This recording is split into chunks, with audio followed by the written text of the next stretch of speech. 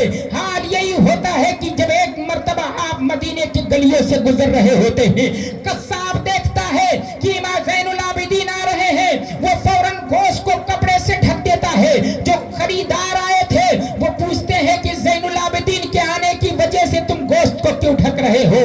تو آپ وہ فرماتے ہیں کہ یہ زین العابدین جب اس گوشت کو دیکھتے ہیں تو دیکھتے ہی فوراً رونے لگتے ہیں اور کہتے ہیں کہ یہ گوشت جو تم بیچ رہے ہو، اسی طریقے سے میرے بھائی کے گوشت کو الگ کیا گیا تھا، اسی طریقے سے کربلا والوں کے گوشت کو الگ کیا گیا تھا۔ حسین اعظم کے یہ بچے حضرت زین العابدین جب گوشت کو دیکھتے ہیں تو رونے لگتے ہیں۔ یہی وجہ ہے کہ جب آپ مدینے کے گلی میں چلا کرتے تھے، بقرعید کے موقع پر ایک شخص ہے جو بکرے کی قربانی کر رہا ہوتا ہے، زین العابدین فرماتے ہیں قربانی کرنے والا رک جا، کیا تو نے اس بکرے کو پانی پلایا ہے کہ نہیں پلایا ہے؟ اللہ اکبر، وہ ذبح کرنے والا کہتا ہے ہاں میں نے پہلے پانی پلایا ہے پھر ذبح کرنے جا رہا ہوں۔ حضرت زین العابدین فرماتے ہیں کہ دیکھ کتنا ہم لوگ، ہمارے اسلام میں کیسا ہے کہ دیکھ ایک جانور کو قربان کرنے سے پہلے اسے پانی پلاتے ہیں، لیکن کربلا میں ان بدبختوں نے ہمارے بھائیوں کو شہید کر دیا لیکن ایک قطرہ پانی نہ دیا، ہمارے باپ کو شہید کر دیا ایک قطرہ پانی نہ دیا، سارے کنبے کے لوگوں کو شہید کر دیا لیکن ایک قطرہ پانی نہ دیا۔ یہی وجہ ہے کہ ساری زندگی حضرت زین العابدین، بیماری زین العابدین جب تک زندہ رہے کسی نے ہنستے ہوئے نہ دیکھا۔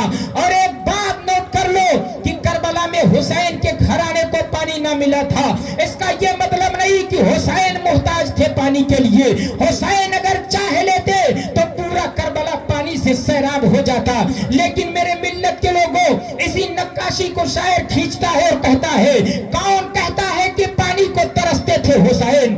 کون کہتا ہے کہ پانی کو ترستے تھے حسین؟ ان کے ہونٹوں کو ترستا رہا پیاسا پانی، ان کے ہونٹوں کو۔ نعرہ رسالت، نعرہ رسالت، ذکر شہید اعظم، سبحان اللہ سبحان اللہ۔ معزز سامعین کرام، حسین یا حسین کے گھرانے کے لوگ پانی کے لیے نہیں ترسے تھے بلکہ پانی لب حسین کو ترس رہا تھا۔ بہرحال میرے ملت کے لوگوں، بہت سارے امام حسین کی شہادت کے بعد بہت سارے ظلم و ستم ان یزیدیوں نے مکے پہ کیا، مدینے پہ کیا۔ مکے پہ حملہ کیا، تقریباً 800 بے قصور صحابہ کرام کو قتل کر دیا، اور 3 روزانہ شب عورتوں کو اپنے اوپر حلال کر لیا۔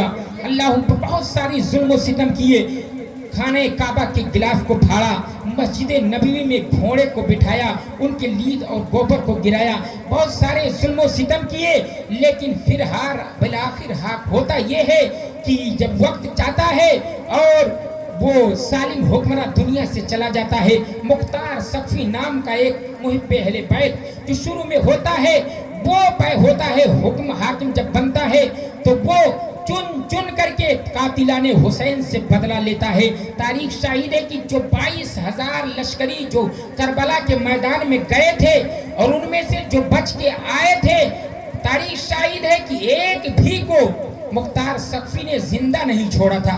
کسی کو جلا کے مارا، کسی کو بیچ چوراہے پہ گردن کاٹ کے لٹکا دیا، کسی کو زندہ زمین پہ دفن کر دیا، بالآخر کسی ایک کو بھی نہ چھوڑا مختار سقفی نے۔ آخرکار وہی عبید اللہ بن زیاد جو ہے، مختار سقفی نے جب اسے گھیرا تھا اور اس کا پیچھا کیا تھا اس کا قتل کرنے کے لیے، تو وہ مختار سقفی بھاگتا ہوا گیا اور جا کر کے ایک خیمے میں گھس جاتا ہے۔ خیمے میں جب گھستا ہے تو کیا دیکھتا ہے کہ ایک شخص ہے جو قرآن پڑھ رہا ہے۔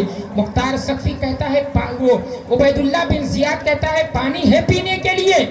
تو جو بیٹھے ہوئے ہوتے ہیں وہ کون ہوتے ہیں؟ حضرت زین العابدین ہوتے ہیں جو قرآن پڑھتے ہیں۔ کہتے ہیں ہاں پانی ہے، ایک پیالہ پانی کو دیتے ہیں پینے کے لیے، وہ پیتا ہے، دوسرا مانگتا ہے، تیسرا مانگتا ہے، لیکن وہ جو تھا زین العابدین، وہ جو ابن زیاد تھا، وہ پہچان جاتا ہے کہ یہ زین العابدین ہے۔ پینے کے بعد پوچھتا ہے کیا تو نے مجھے نہیں پہچانا؟ حضرت زین العابدین اس کے چہرے کی طرف دیکھتے ہیں اور آنکھوں میں آنسوؤں کی جگہ خون نظر آتے ہیں اور کہتے ہیں اے بدبخت انسان، تو کہتا ہے کہ زین العابدین تجھے نہیں پہچانا؟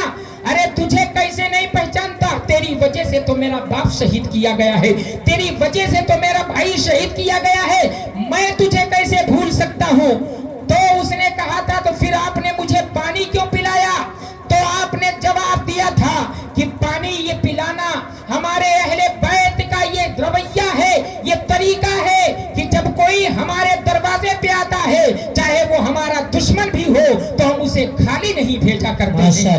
میرے ملت کے لوگوں، بالآخر حضرات محترم بہت سارے ماجرے ہوتے ہیں، حضرات محترم آخرکار اس کا صفایا ہوتا ہے، ایک بات دیگرے بڑی تاریخیں ہیں، لیکن بہت سارے ظلم و ستم ہوتے ہیں جس کو انشاءاللہ آپ کل مولانا عبدالوکیل کی زبانی سنیں گے کہ کیسے کیسے اور حالات رونما ہوئے تھے۔